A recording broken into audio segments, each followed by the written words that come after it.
Steve Entin is our first presenter. Steve has authored a paper specifically for this event. Many of you know him. Many of us have watched him and his work for a long time. Steve is the president of the Institute for the Research on the Economics of Taxation, known by many of us as IRET. Steve was one of the core consultants on the Kemp Commission on National Financial Growth. Steve is a former Deputy Assistant Secretary of Economic Policy from the Treasury during the Reagan years. And prior to that, he was economist for the Joint Economic Committee right up here in Congress. And Steve is going to be speaking to us on the subject of estate taxes, deficits, and budget implications. Steve Entin.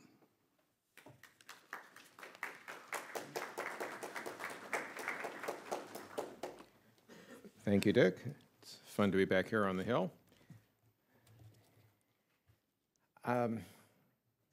There aren't many taxes that are so damaging to the economy that they actually end up losing revenue. The estate tax is one of them. And doing something that harms the economy and gets you no revenue is really rather crazy. And this is something we need to focus on and try and correct as soon as possible. Over the summer, Congress established a super committee, the Select Joint Committee on Deficit Reduction, to recommend a minimum $1.2 trillion deficit reduction plan. The committee is supposed to present recommendations by November 23rd, and pressure is already mounting for the committee to increase the estate tax as a means to cut the deficit. It won't work. The paper tries to explain how and why lower estate taxes actually raise more money than higher estate taxes, and would do more to reduce the deficit than would raising the tax. The estate tax is one of the worst policies the super committee could adopt as a means of deficit reduction, that is, by increasing it.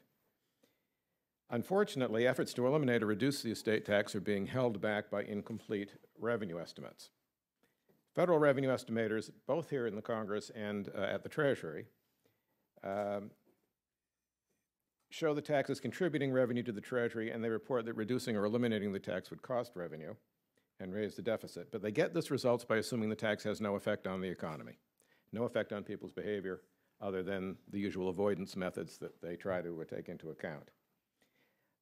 In fact, the estate tax is a tax on capital formation, and when you tax something, you get less of it, and when you get less capital, you get less productivity, fewer jobs, and jobs at lower wages. So all the rest of the tax base is eroded, and all the revenues from all the other taxes are depressed by the reduction in the capital formation. We estimated that repeal of the estate tax, and without replacing it with the end of step-up and a capital gains tax as a substitute, would increase the level of GDP by about 2.25% by 2021. That'd be somewhere between $500 and $600 billion, depending on what happens to inflation between now and then. That's compared to where it would be going under current law. Over the period, the cumulative gain in GDP, adding up all the improvements over the years, would be roughly $3 trillion. And instead of increasing the federal deficit by 6.5% over the period, it would reduce it by more than 5%. If we were to compare this with the $1.2 trillion that the supercommittee is trying to come up with, repeal would cover about 30% of that revenue that they seek to find if they would count the gains from growth that would happen if you got rid of the tax. A little history. Congress significantly altered the unified estate and gift tax. In 2001, the rates were gradually reduced. By 2009, the top rate was 45%, down from 55%. And the credit effectively exempted up to $3.5 million in lifetime gifts and bequests, up from $1 million.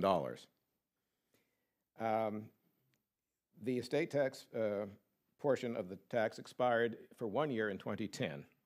But then it came back at the end of that sunset period, and Congress temporarily extended the tax at a 35% rate with a $5 million exemption instead of letting it go back up to where it would have been, which would have been a 55% rate, and the $1 million exemption under old law. But unless further action is taken, we are going back to that old law level in 2013. And that's the assumption in the baseline for the revenues that the Congressional Budget Office works with.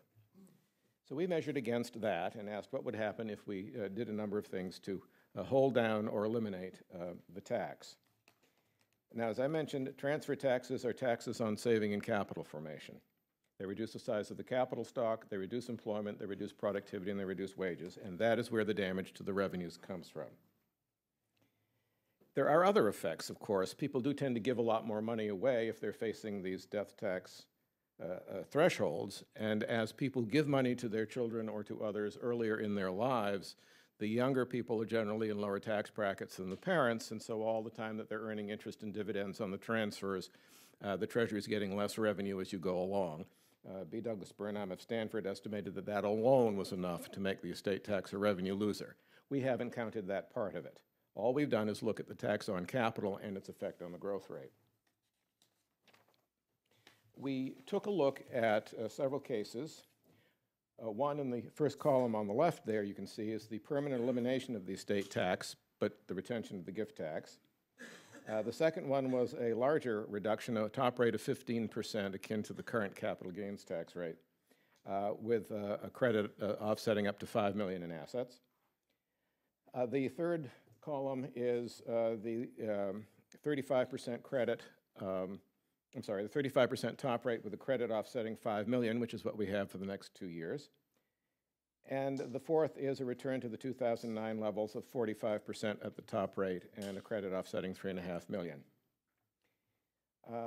The biggest gain in GDP comes from getting rid of the tax entirely, and the closer you can get to complete repeal, the better you are with the gross domestic product. Now that's what's benefiting the general public. You're worried about the deficit here, but think about your constituents. Their incomes go up the most if you get rid of the tax. And as you try and grab some money back from the tax, the GDP is hit more and more and more compared to total repeal.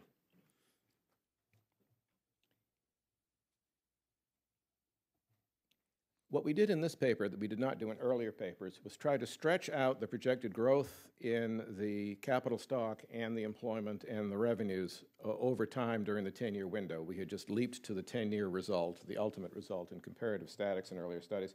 But here we've tried to show what would happen as the capital stock grew over time.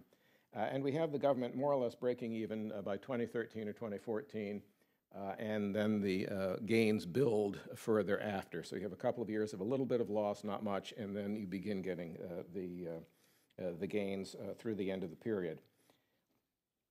Static scoring would estimate the repeal to increase the budget deficit by about 6.5% of the period. Dynamic scoring, taking the growth into account, would show it reducing the deficit by over 5%. And that is something that the supercommittee should take into account. But again, your constituents would gain between $500 and $600 billion at an annual rate by 2021, and bigger amounts thereafter, if we could get rid of this tax on capital.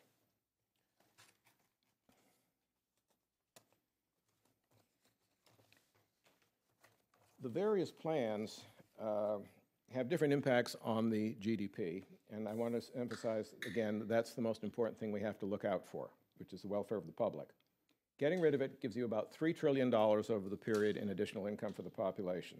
The 15% rate would give you about $2.5 trillion in extra income for the people.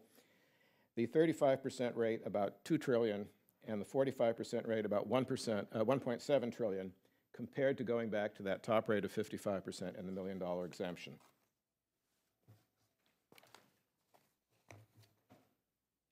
We are currently somewhere between 12 and 15% below our long-term trend rate of growth of output in this country. And that is hitting us to the tune of some $500 to $700 billion a year in revenue. The supercommittee is not going to be able to close the deficit if what it does prevents us from getting back to our long-term trend rate of output and potential.